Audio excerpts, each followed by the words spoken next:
जय जय श्री राधे कृष्ण दोस्तों। तो आज हम लोग श्रीमद् भगवद गीता के दूसरे अध्याय के श्लोक नंबर 53 पर हैं और यहाँ पर भगवान बोले श्रुति विप्रतिपन्ना ते यदा स्थास्यति निश्चला समाधावचला बुद्धि तदा योग मवापस्यसि। हम जितनी जगहों से चीजें सुन रहे होते हैं उतने ही सारे थॉट्स हमारे माइंड में आते हैं। ऐसे ही जब हम वेदों को किसी और के पर्सपेक्टिव से पढ़ रहे होते हैं तो उस पर्सपेक्टिव के थॉट हमारे अंदर आते हैं। तो जितने ज़्यादा जगहों से हम पर्सपेक्टिव ले रहे होते हैं हमारे थॉट्स उतने ही इन्फ्लुएंस होते हैं।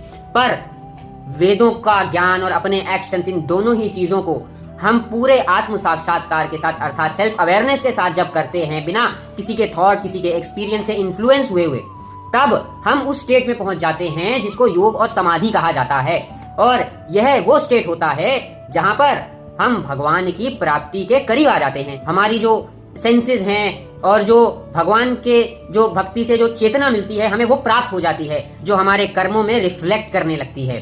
फिर चाहे हम भगवान से जुड़ते हुए वेदों को जानना चाह रहे हों या अपने रियल लाइफ के नॉर्मल जिंदगी के कोई भी कर्म कर रहे हों। इसीलिए आसपास की चीजों से इन्फ्लुएंस हुए बिना कर्म को करने पर महत्व दिया जाता है। अगर दूसरे एग्जाम्पल की बात करूं तो जब आप लोग करियर डिसाइड कर रहे होते हो ना, तब ऐसा होता है। फॉर एग्जाम्पल, आपके घर में किसी ने किसी को देखा, अब उससे इन्फ्लुएंस होकर बोल दिया भैया आपको तो ऐसा बनना है, जबकि उसने देखा ही नहीं कि आपकी कैपेबिलिटीज क्या है, आपका पोटेंशियल क्या है, और आप भी सुनी सुनाई बातों में लग जाते हो उसमें। तो यहाँ पे फेलियर के चांसेस जो है बड़े बढ़ जाते हैं।